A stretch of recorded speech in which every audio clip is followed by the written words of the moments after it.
오늘 나눌 말씀은 신약성경 갈라디아서 1장 6절부터 10절까지 말씀입니다. 신약성경 301페이지 갈라디아서 1장 6절부터 10절까지의 말씀.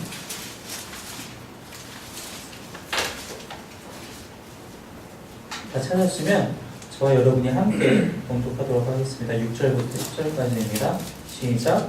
그리스도의 은혜로 너희를 부르신 이를 이같이 속히 떠나 다른 복음을 따르는 것을 내가 이상하게 여기노라. 다른 복음은 없나니 다만 어떤 사람들이 너희를 교란하여 그리스도의 복음을 변하게 하려 함이라. 그러나 우리나 혹은 하늘로부터 온 천사라도 우리가 너희에게 전한 복음 외에 다른 복음을 전하면 저주를 받을지어다. 우리가 전에 말하였거니와 내가 지금 다시 말하노니 만일 누구든지 너희가 받은 것 외에 다른 복음을 전하면 저주를 받을지어다. 이제 내가 사람들에게 좋게 하랴 하나님께 좋게 하랴 사람들에게 기쁨을 구하랴 내가 지금까지 사람들의 기쁨을 구하였다면 그리스도의 종이 아니니라. 지난주부터 갈라디아서를 함께 우리 보고 있는데 1장 1절에서 5절까지의 말씀을 한번 나누면서 사도 바울이 갈라디아 교회에 편지를 보내면서 두 가지를 집중해서 이제 전하려고 하고 있다는 것을 저는 같이 나눴습니다. 그 두 가지가 뭐였냐면, 첫 번째는 거짓 교사들이 갈라디아 교회에 찾아와서 이야기했던 것이 두 가지였는데, 한 가지는 사도 바울은 사실 사도가 아니다. 그는 사도적인 권위가 전혀 없으며 그가 가르치는 내용은 전혀 중요하지 않다. 그것보다 더 중요한 것이 있다라고 얘기했고, 그 두 번째가 뭐냐면 그것보다 더 중요하다고 그들이 주장한 내용인데, 바로 예수 그리스도의 복음 외에 우리가 한 가지 더 해야 할 것인데 그것이 바로 율법을 지키는 것이다. 그 두 가지가 동시에 변환되지 않으면 그것은 진짜 구원이라고 할 수 없다 라고 거짓 교사들이 가르쳤다는 것입니다. 그것을 갈라디아서에서 사도 바울이 그것을 어떻게 지칭하냐면 다른 복음이라고 지칭을 하고 있다는 것입니다. 오늘 같이 읽었던 1장 6절의 본문에서도 바울이 그렇게 얘기하고 있죠. 이를 이같이 속히 떠나 다른 복음을 따르는 것을 내가 이상하게 여기노라. 갈라디아 교회에 그 사람 거짓 교사들이 와서 가르쳤던 주장했던 그 다른 복음을 갈라디아의 교회 교인들이 그것을 듣고 바울이 표현한 것처럼 속히 하나님을 떠나버렸다는 것입니다. 그 이야기를 듣고 고민하거나 그것을 가지고 논쟁을 하거나 토론을 하거나 그런 것이 아니라 속히 떠났다는 거예요. 좀 더 나은 번역은 이제 속히 떠나고 있다, 돌아서고 있다. 현재도 그것이 이 편지를 쓰고 있는 바울이 이 편지를 쓰고 있는 이 와중에도 여러 사람들이 계속해서 그것에서 그 진짜 복음에서 떠나가서 하나님으로부터 떠나가서 다른 복음으로 가고 있다라는 것이죠. 이 단어가 어디에서 사용이 되냐면, 이 떠나다라는 단어가 어디에서 사용이 되냐면은 충성을 옮기다라고 할 때 사용이 되는 단어예요. 어떤 정치적인 정당에서 탈당을 한다든지 혹은 군인이 군대에서 탈영을 해서 그러니까 자신의 신념을 바꾸는 것이죠. 그럴 때 사용하는 단어가 바로 여기서 바울이 사용했던 떠나다라는 단어입니다. 그래서 하나님으로부터의 충성을 거절하고 이제 그것을 거부하고 내가 다른 신념을 가지고 살아가겠다라고 바울은 그렇게 묘사하고 있는 거예요. 그 사람들의 그 떠남이 이 갈라디아의 교회의 교인들이 다른 복음을 받아들이는 것을 바로 그런 식으로 생각한다는 것입니다. 그 두 가지를 병행하다는 것이 아니다. 너희가 하고 있는 것은 하나님을 떠나고 거부하는 것이고 전혀 다른 것으로 가고 있는 것이다. 그래서 바울이 사용한 단어들 중에 또 한 가지가 6절과 7절의 다른 복음이라고 얘기할 때 이 다른이 헤테로스라는 단어인데요. 무슨 뜻이냐면은 둘 중 하나라는 거예요. 딱 두 가지가 있고 더 이상 어떤 다른 옵션이 없고 딱 두 가지만 있는데 그 두 개 중에 너희가 다른 것으로 가고 있다는 겁니다. 그럼 당연히 진짜와 가짜가 있는데, 복음에는 진짜가 있고 가짜가 있는데 너희 이 두 가지 중에 가짜 복음을 너희들이 선택하고 있다 라고 사도 바울이 얘기하고 있다는 것이죠. 이러한 거짓 교사들은 유대주의자들이었다 지난번에 말씀을 드렸는데, 그 유대주의자들이란 무엇이냐, 유대인들이 가지고 있던 율법도 너무나도 중요하기 때문에 이 율법도 여전히 예수 그리스도의 십자가 사역 부활 이후에도 여전히 중요하고 이것을 꾸준히 지켜야 한다. 그것에 대한 순종이 없으면 구원받지 못한다라고 가르쳤던 사람들이 바로 이 유대주의자들이에요. 이들이 갈라디아 교회에 와서 그것을 가르치고 있었다는 것입니다. 하지만 우리가 알고 있다시피 예수님의 사역은 이미 그 자체로 완성된 사역입니다. 어떤 다른 사람도 거기에 무언가를 덧붙이거나 추가하거나 수정할 수가 없다는 것입니다. 오직 은혜로 말미암아 이루어지는 것이기 때문에 또 그 은혜를 믿음으로 받아들임으로 말미암아 우리가 구원받는 것이기 때문에 어떠한 것도 추가될 수 없고 수정할 필요가 전혀 없다라는 것입니다. 바로 이러한 일들이 갈라디아 교회에 들어오자마자 어떤 일들이 생겼느냐? 7절 말씀해 보니까 다만 어떤 사람들이 너희를 교란하여, 이 교란하다라는 단어를 사용을 하고 있어요. 교란하여. 즉 교회에 이런 일들이 들어오니까 어떤 일들이 발생했냐면은 교회가 쪼개지게 됐어요. 바울이 전한 진짜 복음을 따르는 사람들과 그렇지 않고 거짓 교사들이 전한 가짜 복음을 따르려는 사람들로 교회가 쪼개지게 됐다는 것입니다. 사탄이 교인들을, 그리스도인들을 현혹시킬 때 다양한 방법들이 있는데 가장 기초적인 방법이 뭐냐면은 악을 행하게끔 하는 거예요. 유혹해서 악을 행하게끔 내가 잘못된 길로 가게 하고 우리가 약속했던 것들 다 거절하게 하는, 다 깨트리게 하는 그런 것들을, 그런 방법을 사용하죠. 그리고 나서 그걸로 안 되면은 어떤 방식을 사용하느냐? 거짓말을 갖고 온다는 것입니다. 거짓말을.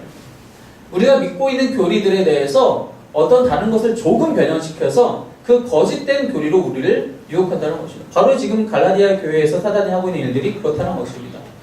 예수님을 믿는다는 것에 대해서 똑같은 베이스를 갖고 있기 때문에 이건 괜찮다라고 안심시킨 뒤 그 다음에 너희가 하나 더 해야 한다.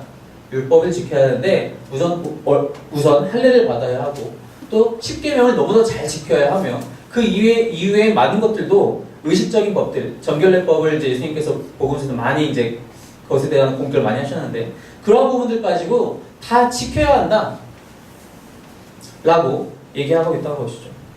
바로 그러한 것들 때문에 교회가 혼란에 빠지게 되고 이게 정말 맞는 것 아닌가? 왠지 우리가 그렇게 해야 되는 것 아닌가? 하나님이 그렇게 쉽게 우리에게 구원을 시켜주실 수 있는 것인가? 이런 것들은 우리의 노력이 좀 더 필요하지 않을까? 현혹된 사람들이 바로 그런 논리에 넘어가서 교회가 둘로 쪼개지게 되었다는 것입니다.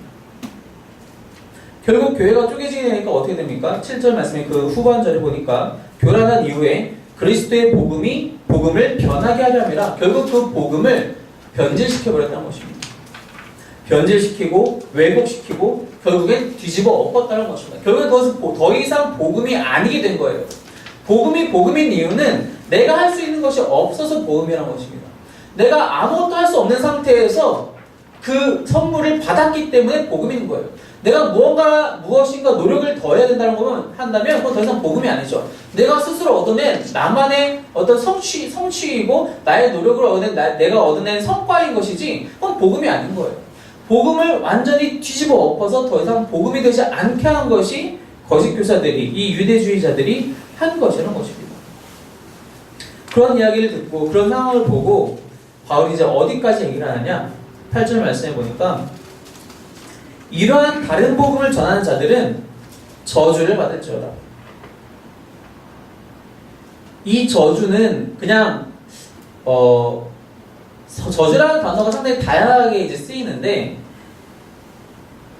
누가 다른 사람한테 욕을 할 때도 이거 저주한다고 얘기를 하잖아요. 근데 이거는 그냥 다른 사람들한테 어떤 쌍욕을 한다라든지 그런 정도의 수준이 아니에요. 이 저주는 여기서 사용된 아나테마라는 이 헬라어는 신적인 저주를 얘기하는 거예요. 물론 사도 바울은 절대로 신적인 존재가 아닙니다. 그럼에도 불구하고 이 무서운 단어를 사용하고 있어요. 하나님이 어떤 것을 파괴하거나 저주 내리실 때 사용한 이 단어를 사도 바울이 굳이 여기서 사용하고 있다는 것입니다. 그것은 사도 바울이 이 거짓 교사들을 개인적으로 욕하거나 비난하는 것이 아니라 이것은 하나님께 비난받아 마땅한 것이다. 하나님께 저주받아 마땅한 것이다 라고 얘기하고 있다는 것이에요. 왜냐? 물론 우리도 가끔 너무 우리의 성질이 막 올라올 때에는 별의별 말들을 다 하면서 욕을 하잖아요. 특히 운전하시는 분들 이해 가시죠? 갑자기 의도치 않게 내 앞에 교통이 방해가 될 때라든지 다양한 상황에서 근데 사도 바울도 역시 이 장면에서 충동적으로 너네가 어떻게 감히 나의 사도권을 무시할 수 있어? 나를 멸시할 수 있어? 어떻게 너희가 그렇게 배신할 수 있어? 라는 그런 인간적인 감정에 의해서 충동적으로 이런 말들을 한 것이 아니라 정확한 근거에 의해서 이 저주를 하고 있다는 것입니다. 이 무서운 단어의 신적인 저주를 하고 있다는 것입니다. 왜냐? 만약에 이게 진짜라면, 이 거짓 교사들이 가르친 다른 복음들이 이 가짜 복음이 진짜라면 그리스도의 영광이 훼손되기 때문입니다.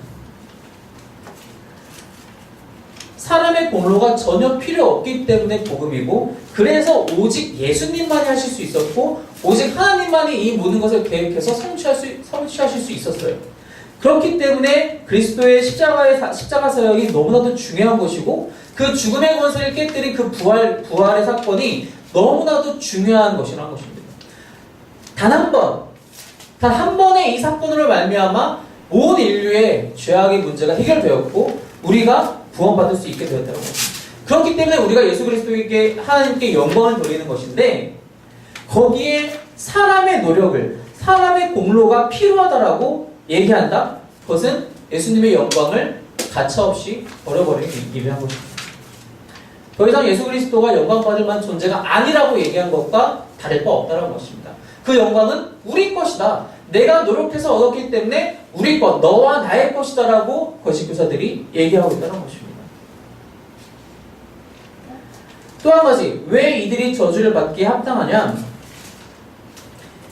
이것은 단지 그들의 개인적인 주장으로 끝나는 것이 아니라 그들이 그 주장을 남들에게 가르치려고 하고 그대로 따라 살게 하려고 하고, 그래서 결국에 다른 사람들의 영혼까지도 해하기 때문에 그들을 향한 저주가 합당하다는 것입니다. 나 혼자 죽으면 상관없어요. 누가 뭐라고 하겠습니까? 근데 이것이 그런 문제가 아니라는 거예요. 이 거짓 교사들만 죽고 끝날 문제가 아니라 거짓 교사들 때문에 현혹당한 무수히 많은 영혼들이, 이미 하나님께 구원받았던 영혼들이 이 거짓말에 속아서 넘어가서 다시 한번 죽게 되는 그런 일들이 벌어지고 있다는 것입니다. 그렇기 때문에 이것은 너무나도 하나님의 저주를 받기에 합당하다. 하나님의 것을 갈취하는 것이기 때문에, 하나님이 받아야 될 영광을 갈취하고 하나님께 속한 영혼을 갈취하는 행위이기 때문에 하나님의 저주를 받기에 합당하다. 사도 바울이 바로 그렇게 저주하고 있다는 것입니다. 그러면서 이 저주를 단지 현재 이 가라디아 교회에 현재 침투한 그 거짓 교사에게만 국한시킨 것이 아니라 이전에든 지금이든 앞으로든 이 거짓 교사들 뿐만이 아니라 설령 그것이 나라고 할지라도, 내가 혹시라도 이 날 이후에 혹시라도 내가 그런 말을 전한다면 나까지도 그런 저주를 받기에 합당하다. 9절 말씀에 만일 누구든지 너희가 받는 것 외에 다른 복음을 전하게 하면 저주를 받을지어다. 그것이 8절에 그 포함하는 대상이 우리나 혹은 하늘로부터 온 천사라 할지라도, 나라도 천사라도 이런 말에 동조하게 된다면, 그것이 베드로라도 이 말에 동조하게 된다면 저주를 받기에 합당하다 라고 얘기하면서 10절 말씀에 한 가지 붙이는데, 내가 이것을 사람들한테 인기를 얻으려고 이런 얘기를 하는 것이 아니다. 내가 사람을 좋게 하랴 하나님께 좋게 하랴. 내가 사람들에게 기쁨을 구하려고 했다면 애당초 이런 일을 할 필요가 없었다. 내 출신 잘 알고 있지 않느냐. 바리새인 중에 바리새인이요, 가말리엘에게서 배운 엘리트 중에서 엘리트 중에 엘리트인데, 내가 그렇다면 당연히 앞장서서 이런 말들을 다 더 했었어야지. 내가 유대인 중에 유대인인데 이게 진짜라면 내가 앞장서서 얘기했었어야지. 내가 그렇게 사람들의 얘기를 충분히 끌 수 있지만 난 그것이 중요한 것이 아니다. 나는 하나님의 기쁨을 되게 원하기 때문에 이 진짜 복음을 전하는 것이고 이 가짜 복음을 전하는 자들을 저주하는 것이다. 이것이 우리에게 주는 메시지는 너무나도 명확합니다. 우리가 잘못 전하는 메시지가 다른 사람의 영혼을 갉아먹을 수 있다는 겁니다. 하나님의 영광을 갈취할 수 있다는 겁니다. 우리는 바로 알고 바로 전해야 합니다. 그렇기 위해서 내가 전하는 것이, 내가 알고 있는 것이 정말로 성경적인가를 다시 한번 분별할 줄 알아야 돼요. 어떻게? 바로 간단합니다. 내가 정말 은혜만 이야기하고 있는가? 나의 노력이나 공로에 대해서 혹시라도 조금이라도 언급하고 있는가? 내가 얘기하는 것이 성경과 정확하게 일치하는가? 내가 알고 이해하는 것 또한 역시 성경과 정확하게 일치하는가? 늘 구별하고 공부해야 한다는 것입니다. 우리가 성경을 읽는 것은 그냥 나 자신이 한순간 30분 동안 큐티하면서 마음이 편해지려고 읽는 것이 아니라는 거예요. 성경을 읽으면서 날마다 내가 가지고 있는 복음이 정말 성경적인가를 날마다 다시 한번 깨달아야 돼요. 다시 한번 머릿속에 일깨워줘야 돼요. 내가 오늘 나가서 다른 사람들한테 성경에 대한 이야기를 할 때, 복음을 전할 때 혹시나라도 다른 말 하지 않기 위해서 날마다 성경을 읽고 묵상하고 공부해야 된다는 것입니다. 그렇지 않은 사람들은 신적인 저주를 받기에 너무나도 합당하다. 왜? 하나님의 것을 발취했기 때문에. 이제 이 이후에도 사도 바울은 이것에 대한 더욱더 디테일한 이야기를 계속해서 반복을 합니다. 자, 아마도 갈라디아서를 앞으로 계속 우리가 함께 보면서 계속 똑같은 이야기가 나온다 생각할 수 있어요. 지루하게도 느껴질 수 있을지 모르겠습니다. 하지만 조금씩 달라질 텐데 왜 이것을 우리가 다시 한번 강조해야 되는지 앞으로 더 보게 될 것입니다. 오직 은혜, 오직 하나님의 선물, 오직 성경으로 말미암아 받은 구원이 나의 것임을 또 우리가 전해야 할 것임을 우리의 삶을 통해서, 우리의 성경 묵상과 공부를 통해서 날마다 깨달아 가시는 여러분들이 되시기를 주의 이름으로 축원합니다. 함께 기도하겠습니다. 함께 기도할 때에 하나님 날마다 말씀으로, 성경으로, 또 주님의 은혜로 우리를 깨달아 알게 하여 주시옵소서. 일깨워서 기억하게 하여 주시옵소서. 그래서 우리가 전하는 복음들이, 우리가 전하는 말씀들이 날마다 주님 안에서 건강한 말씀으로, 복음으로 전파할 수 있도록 우리들을 지켜주시옵소서. 함께 기도하며 나가겠습니다. 기도합시다.